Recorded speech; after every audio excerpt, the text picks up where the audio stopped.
지난 2013년 필리핀에서는 역사상 가장 강력한 태풍 중 하나로 기록된 하이엔으로 인해 중부 레이테 섬은 70% 이상이 파괴되었고 7,000명 이상의 사망자가 발생했습니다. 2015년 멕시코에서는 가장 강력한 허리케인으로 기록된 퍼트리샤가 상륙하여 한 나라를 초토화시키기도 했습니다.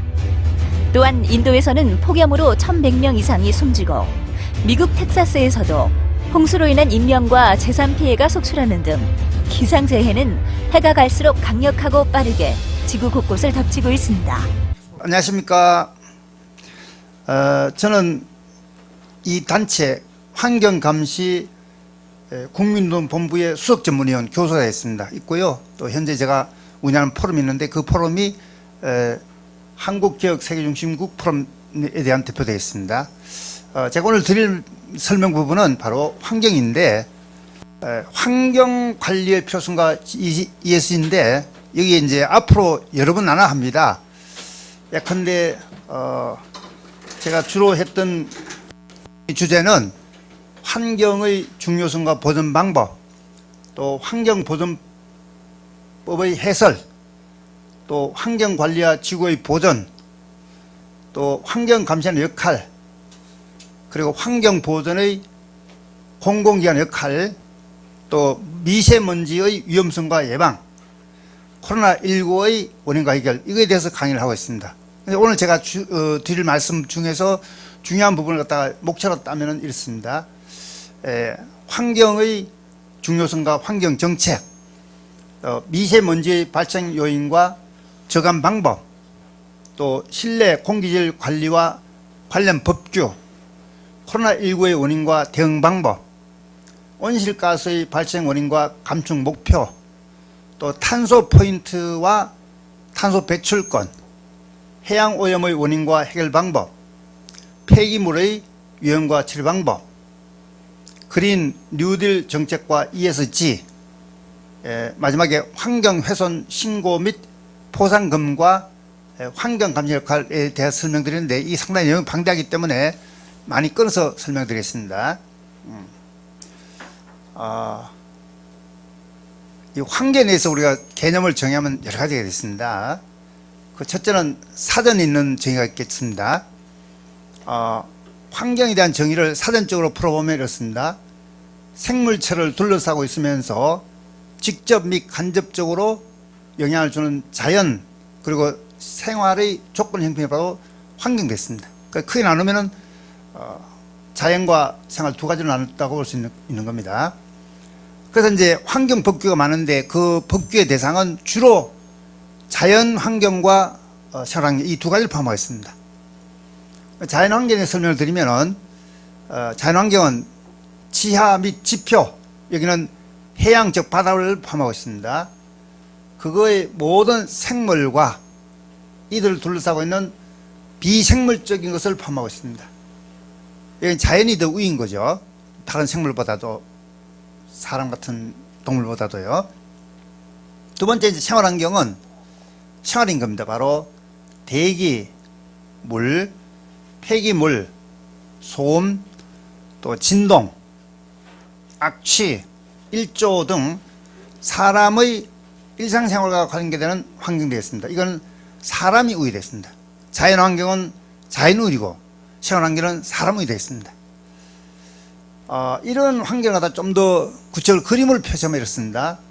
자연환경은 말 그대로 자연이 위주입니다. 참 아름답죠. 폭포도 있고요. 이게 자연이 위주인 자연환경이고, 생활환경은 사람이 위주면서 생활하는 것이 생활환경입니다. 인데 여기에 관련해 가지고 법이 많습니다. 아주 설명 좀 드리겠습니다.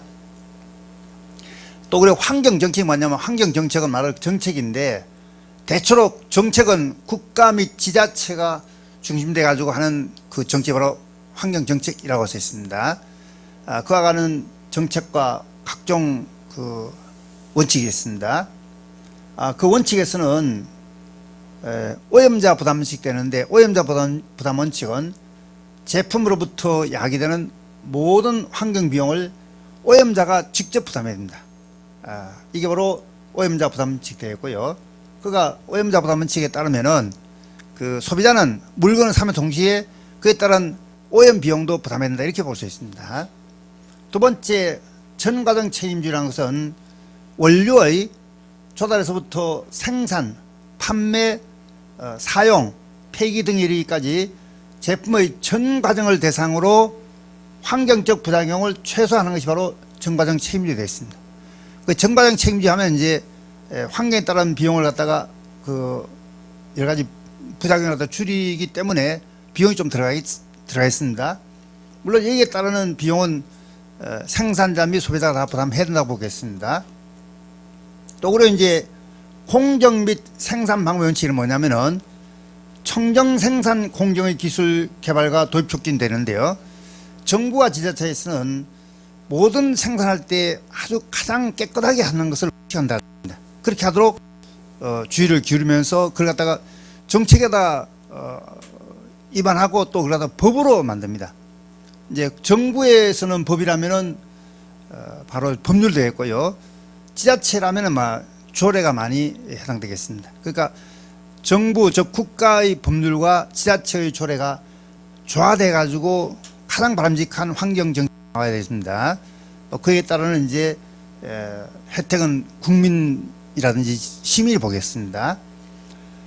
환경 규제의 유형과 내용을 보면요, 두 가지인데 첫 번째는 말 그대로 명령입니다.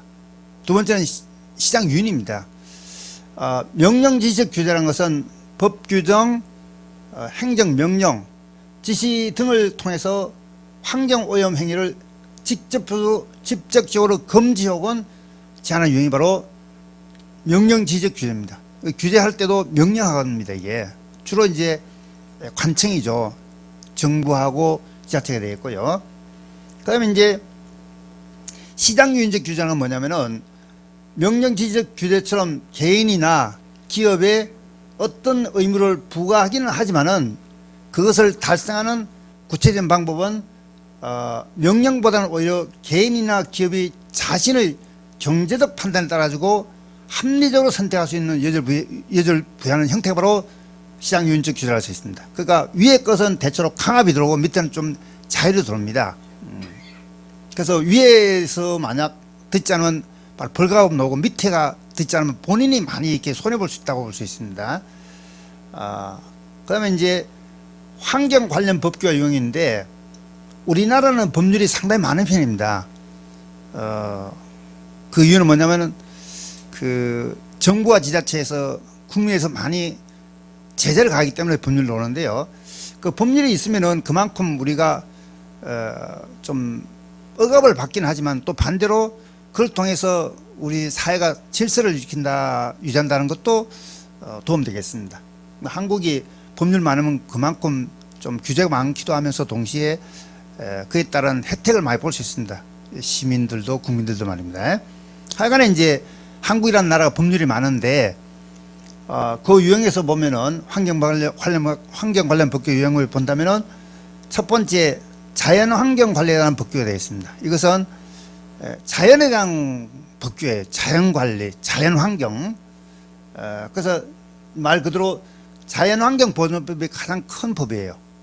자연환경보전법. 두 번째 환경영향평가법이 있습니다. 그 환경에서 영향을 얼마나 줄 것인가 평가해가지고 그에 따른 정책을 내세우는 거죠. 예컨대 아파트 지을 때도 환경영향평가에서 만약 점수가 나오지 않으면 인가가 안 나옵니다. 그 정도로 환경을 중요시 여긴다 뜻입니다. 그러다 보니까 이제 그걸 주로 평가하고 입안하는 환경부가 상당히 그 힘이 있는 조직으로 돼버렸죠. 과거와 달리.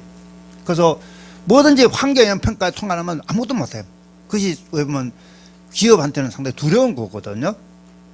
그래서 하는 말로 환경영향평가에 통과를 하라 그러는데 하다 보니까 비용이 막 올라가니까 이제 좀 상당히 좀 갈등이 많습니다.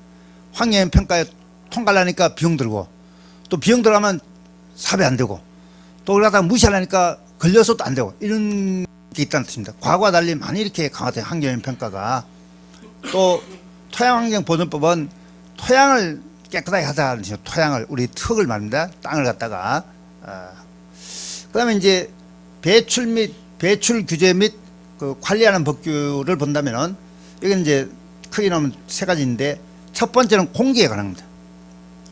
갖다가 규제한다 법률로. 두 번째 물이 있습니다. 수질 물. 세 번째는 폐기물 되어 있습니다. 그래서 첫 번째 공기에 관한 것은 말 그대로 대기환경보존법이 가장 큰 법이에요. 모법이에요. 가장 근거되는 가장 크게 관할되는 법이고요. 또 소음진동규제법이라는 소음 진도를 갖다 이렇게 약간 통제한다는데, 근데 어떤 제품을 만들 때 소음이 많이 나오면 그 허가 안 나와버려요. 또 지하 생활 공간 공기질 관리법이라는 것은 지하에서 생활하는 사람들이 안전하게 하려면 그 뭐랄까 건강히 하려면 그 안에 있는 공기 좋아야 되거든요. 그래서 대강경 보존법과 소음 진동 규제법과 지하 생활 공간 공기질 관리법 주로 대기하는 겁니다. 대기 공기예요. 우리가 숨쉬는 공기는 상당히 중요하거든요. 그러니까 만약에 우리가 공기 나빠지면 우리가 인간이 상당히 그 건강적으로 해악이 오기 때문에 이제 좋게 하려고 이거 1번에 놓은 거예요. 두 번째 수질인데 물인데요. 이와 관련된 법률은 수질환경보존법입니다. 가장 큰 모법이에요. 또 그리고 오수 분뇨 및 축산 폐수에 처리하는 법률.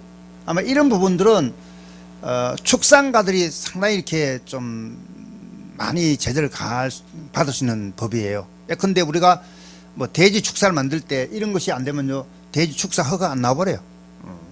그 우리 일반 국민을 볼 때는 좋은데 그 사람 볼 때는 상당히 힘든다 뜻인데 이게 규제가 있으니까. 그럼에도 불구하고 규제가 있으니까 우리가 이렇게 좀 깨끗하게 할 수 있다 이렇게 볼 수 있습니다. 하수도법, 또 호수 수질 관리법, 호수의 수질도 우리 줘야 됩니다. 그래야만이 우리 식수도 우리가 깨끗할 수 있거든요. 그러니까 이런 거 1번, 2번 같은 상당히 중요한 법이에요. 상당히 우리는 모르는 새 이런 거 있기 때문에 우리가 안전하게 살 수 있는지도 모르겠습니다. 세 번째는 폐기물에 관한 법이에요. 이 부분은 폐기물과 각종 버리는 거 있죠. 그거에 대한 법률이에요. 우리가 버릴 때 왜 저 아침에 생활 쓰레기를 버리지 않습니까? 그것도 다 여기 들어옵니다. 저도 아침마다 음식물 쓰레기 버리고 쓰레기봉투 버리는데 이게 바로 이 부분이에요. 그러니까 폐기물을 갖다 잘 처리하면 1번, 2번이 좋아진다는 뜻입니다. 폐기물 잘못하면 1번, 2번 나빠져요. 그러니까 1번, 2번, 3번이 공조되면서 우리 환경이 좋아진다 이렇게 볼 수 있습니다. 그 폐기물 관련 법률로서는 폐기물 관리법이 가장 큰 모법이에요. 이제 그런 논법들이 예컨대 자원 절약과 재활용을 촉진하는 법률. 우리가 보면 그 재활용도 이게 여기 들어오는 겁니다. 사실은 재활용. 아마 몇십 년 전에 이런 거 없었거든요. 그때는 막 버리는데 이런 통제가 재활용하다 이런 뜻입니다. 리사이클 합니다. 또 폐기물 처리 시설 설치 촉진 및 주변 지역 자원 등에 관한 법률. 폐기물을 갖다가 버리는 시설을 갖다가 만드는데 어떤 근거되는 법률이 바로 이겁니다. 또 폐기물의 국가 간 이동 및 처리하는 법률인데 이 부분은 상당히 중요한 것이 우리가 폐기물을 갖다가 뭐 바다에 버리면 이게 다른 나라에 갈 겁니까? 이걸 갖다 통제하는 겁니다, 이게. 또 그런 이제 우리가 다른 나라에 물건을 파는데 그 나라에서 그걸 통해서 뭐가 문제됐다면 그 쓰레기 문제됐다면 그건 우리가 책임져야 된다는 뜻입니다, 이게. 그러니까 국가 간의 폐기물에 관한 이동이라든지 이게 발생에 대해서는 조정하는 게 바로 이 법률입니다. 이 법률은 우리나라 법률이긴 하지만 국제적으로 좀 이렇게 상당히 우리가 관계되는 거거든요. 왜 그 나라에 또 이렇게 쓰레기 안 줄게 하는 그런 그 근거되는 법률이기 때문에. 그래서 이런 법률이 있으면서 우리가 잘 지켜야만이 우리 환경이 상당히 깨끗하고 좋아질 수 있습니다. 그 다음에 이제 한국은 그 위상이 세계적 보면요 상당히 좋으면서도 좀 안 좋은 면도 있어요. 좋은 면은 예컨대 GDP가 상당히 위에 있고 또 총에너지 소비량도 보면 상당히 위에 있겠는데 이게 좋은 면과 나쁜 면이에요. 너무 많이 쓰면 안 좋은데 많이 쓴다 뜻입니다. 세계적으로 12 정도 되고 CO2 배출량이 7인데 이 부분은 상당히 안 좋아요. 우리나라에서는 우선 전 세계 국가가 한 250개 정도 돼요. 250개 되는 중에서 우리나라 GDP가 이 GDP라는 것은 소득순입니다. 소득순 그게 12 정도 되면 상당히 좀 그런데 잘 사는 편입니다. 12 정도 되면 250개에서 12 정도 되면 거의 한 5% 6% 안에 들어가거든요. 상당히 좋은 거예요. 한국이 그렇게 잘 사는 나라입니다. 저는 상당히 반가워하는데 최근에 우리나라가 좀 제잘돼 가지고 이게 막 7위까지로 간다는 사람도 있어요. 뭐 측정으로 좀 잘 이렇게 해가지고 보면요. 그래서 참 저는 우리나라에서 상당히 자랑스럽게 생각합니다. 참 좋은 나라 우리나라가. 살면서 굉장히 지금 고마움 느껴요. 한국이 참 좋은 나라. 아파트에 노는데 뭐 길가에 뭐 꽃도 있고 이런 것은 너무너무 좋아 이게. 이게 천국 같아 기분에. 참 저는 늘 고마움 느끼고 또 혜택을 느낀다고 볼 수 있습니다. 이게 바로 국가와 지자체와 국민과 시민들이 다 했던 혼합체의 그 결과입니다, 사실은요. 하여간 이제 GDP는 12위가 되어 있습니다. 이 GDP가 그렇습니다. GDP가 12위가 한국이에요. 요거. 그다음에 이제 총 에너지 소비량이 여기서 뭐냐면 에너지 많이 쓴다 칩니다. 많이 써야만이 많이 만들거든요. 이 부분도 있으면 동시에 많이 쓰면 또 그만큼 뭐가 없어진다 이렇게 볼 수 있는 겁니다. 그래서 총 에너지 소비량이라는 것은 몇이냐면요. 여기 보면 10위 정도 돼. 10위. 그러니까 소득보다도 이걸 많이 쓴다 뜻입니다. 이게 약간은 더. 세 번째 이제 CO2 배출량이라서 이산화탄소인데 배출량이 7위가 됐습니다. 상당히 많이 배출한다는 뜻입니다. 그러니까 소득에 비해서 에너지 많이 쓰고 또 그리고 이제 배출량도 많다고 볼 수 있습니다. 그러니까 이것 때문에 우리가 환경 단체가 필요하고 또 환경의 단체 역할이 중요하다고 할 수 있습니다. 그다음에 이제 환경이 인간의 삶에 중요한 이유가 뭐냐면은 자연의 환경은 인간의 영원한 고향입니다. 자연이 고향이었습니다. 어차피 우리 흙으로 돌아가니까 뭐 그런 시대가 있고요. 또 인간은 생태계에 가장 크게 영향을 미칩니다. 인간이 왜냐면 상당히 안 좋은 동물에 속할 수 있습니다. 다른 동물보다 많이 배출해요. 쓰리도 많이 내고 다른 동물 많이 안 내는데 이만 쓰리 많이 내고 뭐 이렇게 많이 한다 이런 뜻입니다. 막 물도 덜 피고 이런 부분들이 그만큼 동물보다 인간이 이렇게 많이 배출하기 때문에 왜 본다면 삶의 방식이에요. 그러니까 이제 오래 사는 거예요. 아무렇게 하게 오래 못 살거든요. 동물처럼 이렇게. 그러니까 이제 인간이 오래 살려면 오래 살기 위해서 생태계를 마음대로 흐트리는데 또 더 오래 살려면 그걸 다 조화시킨다 이렇게 볼 수 있습니다. 하여간 이제 생태계에 영향을 많이 미친다 인간이 이런 뜻이 되고요. 또 인간은 생존을 위해서 자연으로부터 영양물질을 흡수하고 이용한다 했습니다. 이 자연부터 자연 식물, 자연 동물, 자연 생물 다 흡수해가지고 사는 거거든. 이게 순환이에요, 순환. 또 인간은 자연 환경을 파괴하거나 오염시키지만 반면에 자연을 아름답게 가꾸고 꾸미기도 합니다. 이게 이제 조성, 조경도 여기에 속할 수 있거든요. 그러니까 아무렇게나 보다 가꾸면 더 예뻐진다 했습니다. 그러니까 우리가 서울 시내에서도 가장 발달한 서초 강남이 상당히 깨끗해요. 바로 조성 안에 그렇습니다. 깨끗하니까 또 공기 좋아지고 또 좋으니까 가고 싶고 얘가 자꾸 강남이 뜬다 이렇게 볼 수 있습니다. 다른 곳보다 좀 더 잘 돼 있거든요. 또 거기다 플러스 방범도 잘 되고 참 잘 돼 있어요. 그러니까 강남 서초에 살면 안전하다는 게 바로 이런 겁니다. 아름답기도 하고 쾌적하다는 이거거든요. 그래서 다른 도시보다 서울이 점점 그래 되니까 서울 오고 싶어요. 사람들이 강남 가고 싶어하고 이런 원리가 되어 있습니다. 또 자연 환경은 인간의 사고와 행동을 결정해 줍니다. 그러니까 뭐냐면 자연 환경이 아주 좋으면 내 마음이 상당히 푸근하고 힐링 된다 이렇게 볼 수 있습니다.